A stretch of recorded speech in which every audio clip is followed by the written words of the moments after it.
प्रशिक्षणार्थी युवक युवतींना नोकरीत सामावून घ्या, रोजगार उपलब्ध करा।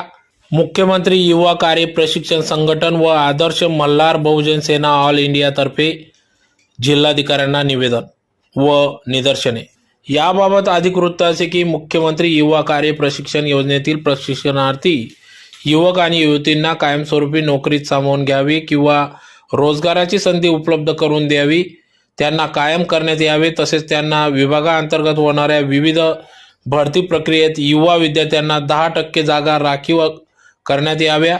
शासकीय निमशासकीय नोकरदारांना प्रासंगिक रजा, वैद्यकीय रजा, वेतन भत्ते देय करावे अशा विविध मागण्या घेत या ठिकाणी मुख्यमंत्री युवा कार्यप्रशिक्षण संघटनेचे तालुका अध्यक्ष ललित देवरे, मार्गदर्शक तथा साक्री उपसभापती ॲडव्होकेट नरेंद्र मराठे, तालुका उपाध्यक्ष सौ पल्लवी तोरवणे, गणेश भांबरे, दिव्या पाटील, जयश्री खैरनार, राहुल बदाने, राजू कोकणी, रोहिणी पाटील, उज्ज्वला वाघ तसेच आदर्श मल्हार बहुजन सेना ऑल इंडियाचे संस्थापक अध्यक्ष अभिलाल देवरे त्यांचे सहकारी यांनी या ठिकाणी जिल्हाधिकाऱ्यांना निवेदन दिले। तर येत्या काळात याबाबत दखल न घेतल्यास आदर्श मल्हार सेना ऑल इंडियाचे अभिलाल देवरे यांनी आंदोलनाचा इशारा दिला आहे।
प्रशिक्षणार्थी परमानंट झाले पाहिजे।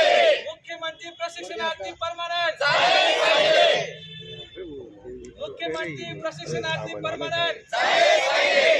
मुख्यमंत्री प्रशिक्षणार्थी परमानंट झाले पाहिजे। मुख्यमंत्री प्रशिक्षणार्थी परमानंट झाले पाहिजे।